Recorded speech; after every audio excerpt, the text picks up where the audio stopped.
Que a paz de nosso Senhor e Salvador Jesus Cristo esteja com todos vós. Aqui quem vos fala é o irmão Jorge.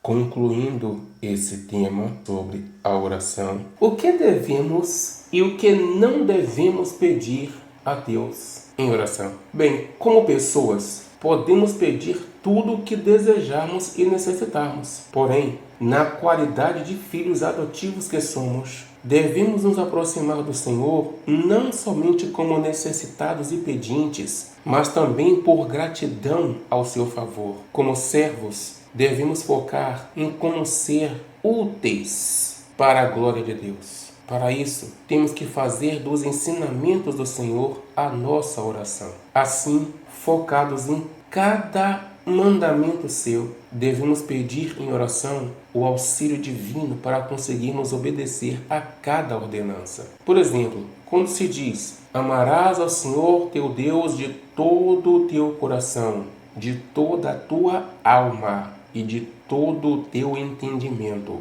Mateus capítulo 22, versículo 37. É pedir ao Senhor: Senhor, me ensine a te amar mais do que a tudo, mais do que a todos. Me ensine a te amar da forma que tu queres. Põe em mim esse amor. Me ensine a renunciar a mim mesmo e te amar dessa forma e praticar este amor cotidianamente. Quando diz: um novo mandamento vos dou, que vos ameis uns aos outros assim como eu vos amei. João capítulo 14, versículo 34. É pedir ao Senhor: Senhor, me ensine, me ajude, me estruture a conseguir amar o meu próximo desse jeito. E quando o Senhor diz: vós sois o sal da terra, Mateus 5, 13, devemos orar pedindo que o Senhor nos transforme em um adubo, porque o sal da terra é adubo. Que o Senhor nos transforme em um adubo bastante vitalício, que dê vida ao solo, que é o coração do homem, onde será semeada a palavra de Deus, e assim se cumpra em nós os propósitos do Senhor, que é de dar fruto e que o vosso fruto permaneça, como diz lá em João, no capítulo 15, versículo 16. Sabendo isso, que para que o fruto permaneça, é necessário que você permaneça. Para que o vosso fruto permaneça, é necessário que vós permaneçais. Como foi lido em Ezequiel, capítulo 18, versículo 24. Porque se você se desviar, toda a tua justiça será apagada, os teus frutos morrerão. Você será um galho cortado. Se não permanecer, será um galho cortado, e todos os teus frutos morrerão. Nós temos que permanecer e dar frutos até que sejamos lavoura de Deus. E quando o Senhor Jesus Cristo diz: vós sois a luz do mundo, em Mateus capítulo 5, versículo 14, é pedir ao Senhor que, do mesmo modo que outros se compadeceram de nós, sendo luz para nós, bússola e norte, assim também sejamos nós bússola, norte, orientadores para essas pessoas, para essas almas que estão nas trevas. Porque o objetivo da luz é mostrar o caminho, mostrar a direção, mostrar o que deve ser feito. Para quem está nas trevas, não vê o que está fazendo, não vê para onde está seguindo. Ser luz é chegar para essas almas que estão nas trevas e mostrar o caminho, fazer com que elas vejam o mal que elas estão fazendo, por que é que elas sofrem, que elas estão sofrendo consequências dos seus próprios erros, e mostrar para elas o caminho certo, ensinar para elas a prudência. É ser luz, é isso. O objetivo da luz é iluminar, mostrar o caminho, mostrar a direção correta. E quando o Senhor Jesus Cristo disse: ide e pregai o Evangelho, ensinando a guardar tudo o que vos tenho dito. Não é simplesmente sair: Deus tem um plano para você, visite a igreja mais próxima de sua casa. Ele disse: ensinando a guardar. Ninguém pode ensinar aquilo que não aprendeu. É necessário que aprenda para poder ensinar. Ide pregai o Evangelho, ensinando a guardar tudo o que vos tenho dito. Mateus capítulo 28, versículo 19 e 20. Isso é pedir ao Senhor que te capacite, que te encoraje para ser servo útil na pregação do Evangelho e não um servo inútil.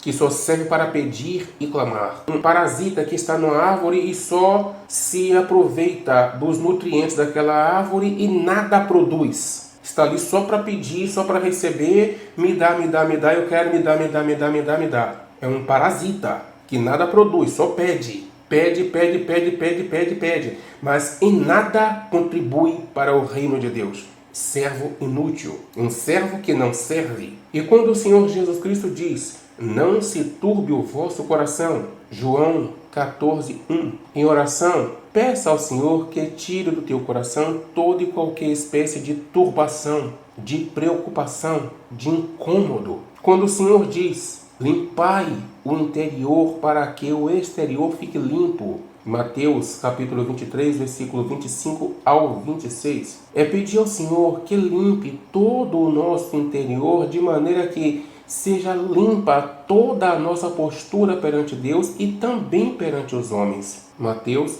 capítulo 15, do versículo 18 ao versículo 20. E quando o Senhor diz, entra em acordo sem demora com o teu adversário, Mateus capítulo 6, versículo 25. É pedir, Senhor, me quebrante, quebre o meu orgulho, quebre a minha vaidade, quebre a minha soberba, põe em mim um coração novo, um espírito reto, põe em mim a mansidão e a humildade, para que eu consiga chegar para o meu próximo e pedir perdão.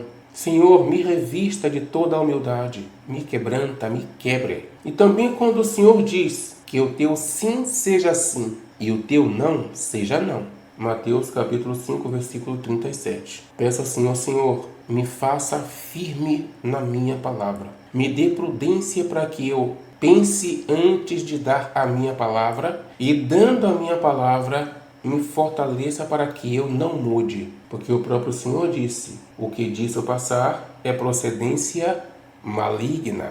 E quando o Senhor Jesus Cristo diz, a qualquer que te ferir na face direita, volta-lhe também a outra. Mateus capítulo 5, versículo 39. E também quando ele disse, sede perfeitos como perfeito é o vosso Pai Celeste. Mateus capítulo 5, versículo 43 ao 48. Não faça o bem objetivando ser reconhecido pelos homens. Mateus capítulo 6, do versículo 1 ao 4 e do versículo 16 ao versículo 18. Priorize, busque em primeiro lugar o reino de Deus para que se tenha um tesouro no céu.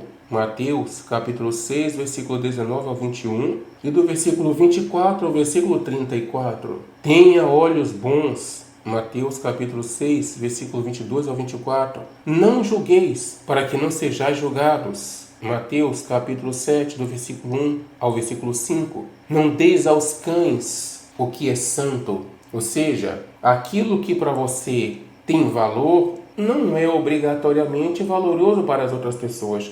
Aquilo que é santo para você não é obrigatoriamente santo para as outras pessoas. Se você considera como valoroso e você insiste em dar aquilo que para você é valoroso e você insiste em dar para outras pessoas que não valorizam, você está dando o seu tesouro aos cães. Quando você tem como santo determinada coisa e outra pessoa não tem como santo e você insiste em dar para ela, você está dando o que é santo aos porcos, aos cães. E eles vão pisar, vão te dilacerar. Então não dê o que é santo aos cães, não lance vossas pérolas aos porcos. Ou seja, aquilo que é pérola para você é pérola para você, não para todos. Aquilo que é santo para você é santo para você, não para todos. Você vai saber se aquela pessoa é como os cães ou como os porcos, se aquela pessoa valorizar ou não valorizar aquilo que é santo para você. Se ela não valoriza, então não insista. Se ela não tem como santo, não insista. Guarde-o com você. Aquilo que você tem como santo, guarde-o com você. Aquilo que você tem como valioso, guarde-o com você.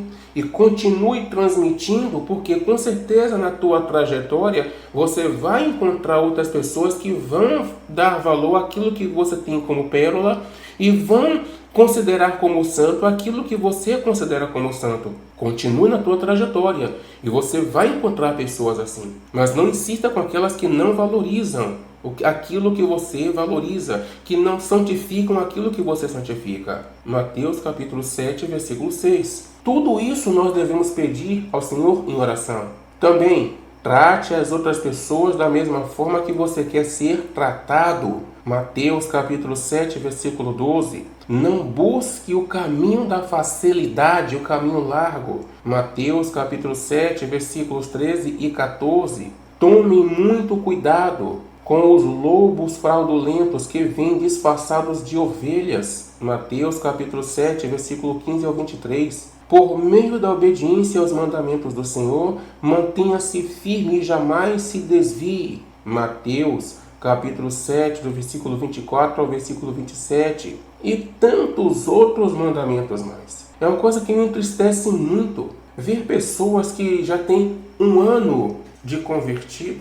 E você pergunta quais são os mandamentos do Senhor e só sabe dizer amai-vos uns aos outros. Não conhece os mandamentos do Senhor. 1 ano. São 12 meses para a pessoa começar a estudar a Bíblia Sagrada. Começar a ler. Quando fala um texto da Bíblia, fala um texto misturado com o outro que vai dar em nada. Porque não se dedica, não valoriza. Abre a boca e diz, a tua palavra é luz para o meu caminho e lâmpada para os meus pés. Mas que lâmpada é essa que as pessoas não se interessam em conhecer? Como é que a palavra de Deus vai ser luz para aqueles que não procuram conhecê-la? Para aqueles que buscam um caminho mais fácil? Eu vou perguntar para alguém. Eu vou perguntar para o irmão fulano, para o pastor Beltrano, para a pastora Ciclana. Aí não tem Bíblia, sabe ler, mas quer o caminho mais largo. Aí entra pelo caminho mais largo e se acaba. São muitos os mandamentos do Senhor. Aqui eu só citei alguns. E você vê pessoas com 1 ano, com 2 anos, com 3 anos, com 10 anos e não conhece, pelo amor de Deus,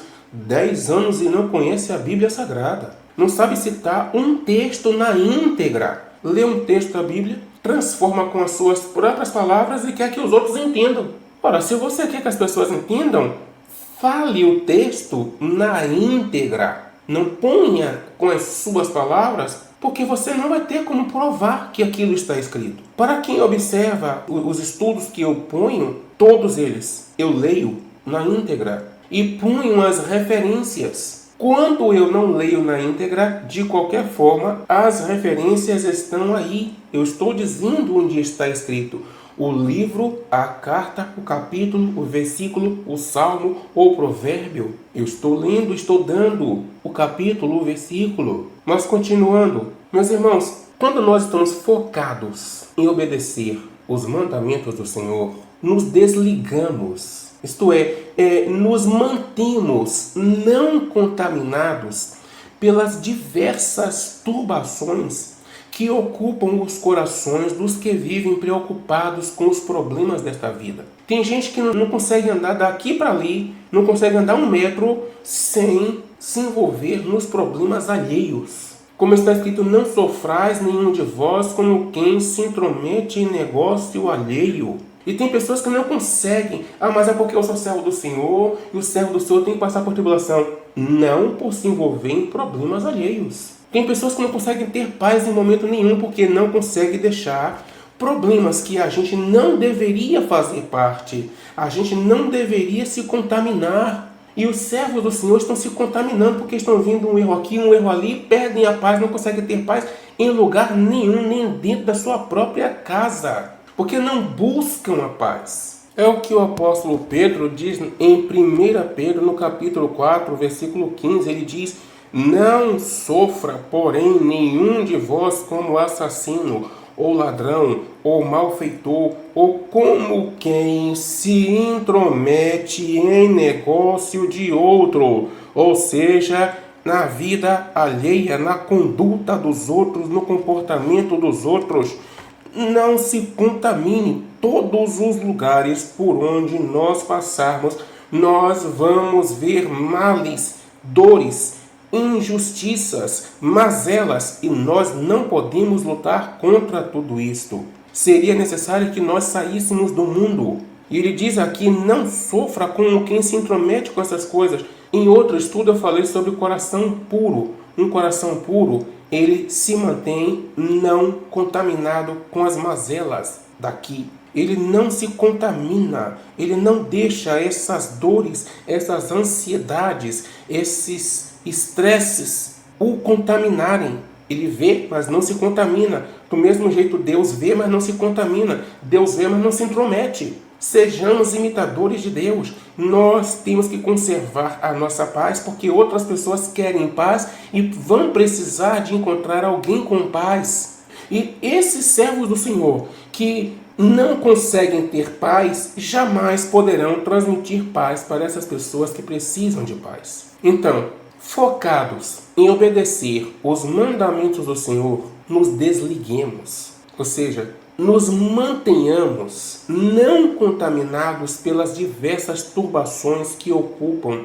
os corações dos que vivem preocupados com problemas desta vida, cercados com problemas desta vida. Tudo isso é possível quando seguimos os passos citados pelo apóstolo Pedro em 2 Pedro, no capítulo 1, do versículo 5 ao versículo 9. Ele diz: por isso mesmo, vós, reunindo toda a vossa diligência, ou seja, todo o vosso zelo, todo o vosso cuidado ativo, reunindo todo esse zelo, associe com a vossa fé a virtude. Some a sua fé à prática do bem. E com essa prática do bem, associe o conhecimento. E com o conhecimento, associe o domínio próprio. Ou seja, não se deixe dominar pelas emoções, sejam boas ou ruins. Não se deixe dominar pelos homens, autoridades religiosas, por quem quer que seja, porque domínio próprio é um dos frutos do Espírito Santo. Associe com o domínio próprio a perseverança. Associe com a perseverança a piedade. Associe com a piedade a fraternidade. Ou seja, a piedade, o amor, a caridade praticada. Com a fraternidade, o amor. Porque estas coisas existindo em vós e em vós aumentando, não é permanecendo no mesmo patamar, não é permanecendo na mesma porcentagem, no mesmo nível, é em vós aumentando, fazem com que não sejais nem inativos, nem infrutuosos no pleno, no completo conhecimento de nosso Senhor Jesus Cristo. Pois aquele a quem estas coisas não estão presentes é cego, vendo só o que está perto, esquecido da purificação dos seus pecados de outrora. Observe, meus irmãos, que tudo começa pela diligência. Quer dizer que tudo começa pelo empenho, pela dedicação. E essa dedicação é produzida pelo amor ao Senhor. Meus queridos e amados irmãos em Cristo Jesus, nosso Senhor, não aceitem aquela cultura de assim está bom, Deus aceita o que a gente dá de coração. É comum a gente ouvir isso de pessoas que são desleixadas. Porque a pessoa que é caprichosa, a pessoa que se empenha em oferecer o melhor para o Senhor, nunca diz assim está bom. Ela nunca pensa assim, nunca fala assim. Quem fala assim são as pessoas que estão na zona de conforto e dela não querem sair. Para ela sempre está bom, esquecendo-se que o Senhor é que capacitou a cada um e o Senhor é que sabe se realmente aquilo é o melhor que aquele servo ou aquela serva pode oferecer. Eu sempre faço essa comparação. Se isso que você está oferecendo para o Senhor, você diz que é o melhor. Se você tivesse que oferecer o seu melhor para receber uma promoção no seu trabalho, você pensaria, assim está bom? Se a sua resposta for não, significa que, por causa do dinheiro, você se empenharia em fazer melhor. Mas porque é para o Senhor, assim está bom. Nós temos que oferecer para o Senhor o nosso melhor. Isso parte da dedicação. Por isso que muitos dizem, mas o meu dom não é esse. O meu dom não é aquele. Pergunto, qual é o seu dom? Você já se perguntou qual é o seu dom? Quantos anos você tem de cristianismo? Quantos anos você tem de evangelho? E qual é o seu dom? Será possível que você, com tantos anos de evangelho, você não tenha dom nenhum? Será possível isso? Ou falta dedicação? Ou falta empenho? Porque o Senhor vai nos aperfeiçoando naquilo em que nos empenhamos. naquilo em que há empenho, diligência, dedicação. E não vai haver esse empenho se não houver amor a Deus, porque o que nos move até esse empenho é o amor ao Senhor. Pelo amor ao Senhor, nós iremos sempre nos esforçar em fazer o melhor possível, por amor. Mas se é por medo de cobrança, se é só para lavar as mãos perante o Senhor, então assim está bom. Está melhor do que antes. As pessoas que amam a zona de conforto pensam assim. Mas quem realmente ama o Senhor, ele quer realmente oferecer o melhor de si. E lembrando, Deus é quem capacita cada um e sabe qual é o melhor de cada um. Ninguém pode mentir para Deus dizendo, esse é o meu melhor, eu te dou o meu melhor, Senhor. E o Senhor sabendo que não é. Que o próprio Senhor pode dizer, olha, eu te capacitei para você ir muito mais além do que isso. E você vem dizer para mim que você está me oferecendo o melhor. Então, reunindo toda a vossa diligência, tudo começa pela diligência. Meu dono é esse. Mas você se esforça, você se aplica. Gente, quem foi esse servo do Senhor que foi convertido já com dons, tendo dons? Eu não posso dizer que ninguém, mas o mais comum é as pessoas se converterem sem dom absolutamente nenhum. E como é que o dom aparece depois de convertido? Porque houve dedicação, houve empenho. Aquele dom foi assim, você se converteu, se batizou, toma aqui um dom. Não, Deus vai observar a tua conduta. Se você não se empenha, Deus não vai dar dom nenhum. Que você não se dedica em oferecer o melhor, em fazer o melhor. Pare e pense, é como se fosse mais do que depender do teu emprego, do teu salário, da tua promoção. É mais do que isso, incomparavelmente mais. Pense na tua dedicação em oferecer o melhor durante a tua entrevista de emprego. Pense na tua dedicação em oferecer o melhor quando você sabe que a empresa está procurando alguém para ocupar determinado cargo mais alto do que o teu. Pense na tua determinação, no teu empenho. Quantas noites você vai passar acordado, planejando projetos, trabalhos? Quantas noites? E quantas noites você passa acordado, se dedicando nas coisas do Senhor? Falta empenho. Tudo começa pela diligência. Tudo começa pela diligência. Aqueles que são aplicados nas coisas do Senhor, esses adquirem dons. Os dons são lhe dados, porque Deus está vendo quem se aplica, quem se dedica, quem se empenha. O Senhor disse, eu não quero sacrifícios. Quando ele disse isso, ele estava se referindo a sacrifícios de animais. Mas nós cristãos, só o fato de nos convertermos já é um sacrifício, porque nós temos que sacrificar o nosso eu todos os dias, dia após dia, durante toda a nossa vida de cristão. Quando nós jejuamos, nós estamos nos sacrificando. Quando nós largamos de lado aquilo que nós queremos para fazer a vontade do Senhor, nós estamos nos sacrificando. Tudo é sacrifício. E se não houver sacrifício, nada vai obter de Deus. Tudo começa pela diligência. E essa diligência, quem vai determinar é a intensidade do teu amor ao Senhor. Agora, quanto ao que não devemos pedir em oração, primeiramente, temos que entender que não é tudo o que se deve pedir a quem quer que seja. E isso se aplica também para com Deus. Como diz o mandamento, não tentarás ao Senhor teu Deus. Tentar a Deus é quando provoca-se a ira ou o zelo no sentido de correção do Senhor. Mas é também quando entregamos a Deus aquilo que está ao nosso alcance. Por exemplo, todos nós estamos sujeitos a todas as espécies de acontecimentos, sejam eles bons ou maus. A gente pode ver isso lá em Eclesiastes, capítulo 9, versículo 2. Tudo sucede igualmente a todos. O mesmo sucede ao justo e ao perverso, ao bom, ao puro e ao impuro. Assim, ao que santifica, como ao que não santifica, ao bom como ao pecador, ao que jura como ao que teme o juramento. Tudo acontece a todos. Porém, há diversas situações em que, com toda a autoconfiança, devemos, sob a orientação do Senhor, nos prevenir contra elas ou enfrentá-las. Quando não se tem autoconfiança, automaticamente os problemas e adversidades são superdimensionados. Mas do contrário, havendo autoconfiança, eles são minimizados pela autoconfiança. É por isso que o próprio Senhor diz: diga ao fraco, sou forte. Joel, capítulo 3, versículo 10. Assim, o autoconfiante entregará ao Senhor somente aquilo que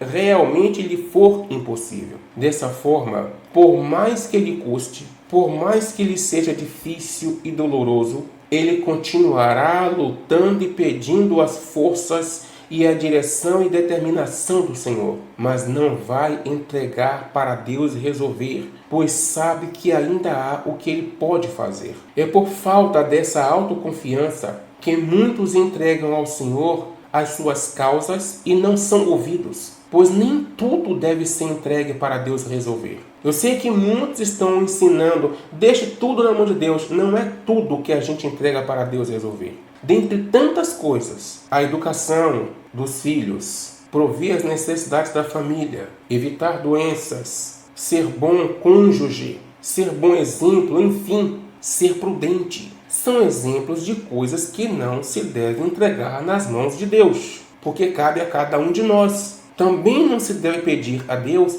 algo que seja fruto de sentimentos impuros como ódio, ganância, inveja, ciúmes, ressentimentos, vanglória, luxúria, vaidade ou quaisquer coisas semelhantes a essas. Vejam lá o que diz Tiago, capítulo 4, versículo 3. Pedis e não recebeis, porque pedis mal, para esbanjares em vossos prazeres. Infiéis, não compreendeis que a amizade do mundo é inimizade com Deus? Por exemplo, se o pedido de correção contra o teu próximo é fruto de sentimentos impuros, como é o ódio, ou ressentimento, ou inveja, ou ciúmes, esse pedido jamais deverá ser feito. Mas, em sendo fruto de sentimento puro, como é o zelo por amor, então tal pedido será aceito pelo Senhor. Por quê? Porque quem ama não quer que aquela pessoa errada continue no erro e sem correção, porque sabe que o fim dela será a condenação. Então, por amor, ele não quer que ela fique sem a correção. Então, ela, por amor, pede ao Senhor que a corrija. Mas isso é zelo, não é sentimento ruim, é um sentimento bom, sentimento puro. Vejam que são os mesmos pedidos, o problema está na intenção. Um pode pedir a correção com sentimentos impuros e outros podem pedir essa mesma correção com sentimentos puros. Se a oração, por maior condição financeira, for fruto de sentimentos impuros como ganância, ou inveja, ou ciúmes, ou vanglória, ou vaidades, ou coisas semelhantes a essas, tal pedido nunca deve ser feito ao Senhor. Mas, se porém essa oração, por maior condição financeira, for fruto de sentimentos puros, como a caridade, ou de aplicá-lo em algo para a glória do Senhor, tal oração poderá ser atendida pelo Senhor segundo a sua vontade. Quem tem coração contrito e quebrantado, jamais vai conscientemente pedir ao Senhor algo que lhe seja desagradável, como diz no Salmo 51, versículo 17. Sacrifícios agradáveis a Deus são o espírito quebrantado, coração compungido e contrito, não o desprezas, ó Deus. Concluímos que a oração é de suma importância para que haja aproximação entre Deus e os homens. E não estamos sozinhos. Nos momentos em que nos faltam palavras para expressar o que sentimos ou o que queremos dizer, o Espírito Santo interpreta os nossos gemidos e, transformando-os em palavras, intercede por nós perante o Pai Eterno. Isso está escrito na carta aos Romanos, no capítulo 8, versículo 26. Também o Espírito, semelhantemente, nos assiste em nossa fraqueza, porque não sabemos como orar como convém. Mas o mesmo Espírito, o Espírito Santo, o Espírito com letra maiúscula, o mesmo Espírito intercede por nós, sobremaneira, com gemidos inexprimíveis. Sabendo que o Senhor Jesus Cristo é o nosso mediador perante o Pai, mantenhamos firme a confiança de que, nos atendendo ou não, em tudo Deus tem um propósito. E nunca nos esqueçamos do seu imenso favor e insondável graça pela qual fomos resgatados, tendo sempre o propósito de em tudo agradar a Deus, pois tudo começa pelo amor ao Senhor e ao nosso próximo, e segue em renúncia a si mesmo o tempo todo, em todo o tempo. Pois todas as coisas cooperam para o bem daqueles que amam a Deus e que são chamados segundo o propósito de Deus, não segundo seus próprios propósitos, mas sim segundo os propósitos de Deus. Romanos 8, 28. A vossa obra tem uma recompensa. 2 Crônicas, capítulo 15, versículo 7. A seu tempo ceifaremos, se não desfalecermos. Gálatas 6, 9. Apocalipse 3, do 8 ao 12, diz: Conheço as tuas obras. Eis que tenho posto diante de ti uma porta aberta, a qual ninguém pode fechar, e que tens pouca força. Entretanto, guarda a minha palavra, e não negaste o meu nome. Eis que fareis que alguns dos que são da sinagoga de Satanás, desses que a si mesmos se declaram judeus e não são, mas mentem, eis que os farei vir e prostrar-se aos teus pés, e conhecer que eu te amei, porque guardaste a palavra da minha perseverança. Também eu te guardarei da hora da provação que há de vir sobre o mundo inteiro, para experimentar os que habitam sobre a terra. Venho sem demora, conserva o que tens, para que ninguém tome a tua coroa. Ao vencedor, falo-ei coluna no santuário do meu Deus, e dali jamais sairá. Gravarei também sobre ele o meu nome, gravarei também sobre ele o nome do meu Deus, o nome da cidade do meu Deus, a nova Jerusalém, que desce do céu, vinda da parte do meu Deus, e o meu novo nome. 1 Tessalonicenses, orai sem cessar. 1 Tessalonicenses 5, do 17 ao 19. Orai sem cessar, em tudo dai graças, porque esta é a vontade de Deus em Cristo Jesus para conosco. Não apagueis o Espírito. Como sempre, peço a cada um de vós que não deem likes, mas que repassem para o maior número possível de contatos. Que Deus abençoe a todos e fiquem todos na santíssima e gloriosíssima paz de nosso Senhor e Salvador Jesus Cristo. Em o santo nome de nosso Senhor e Salvador Jesus Cristo. Amém.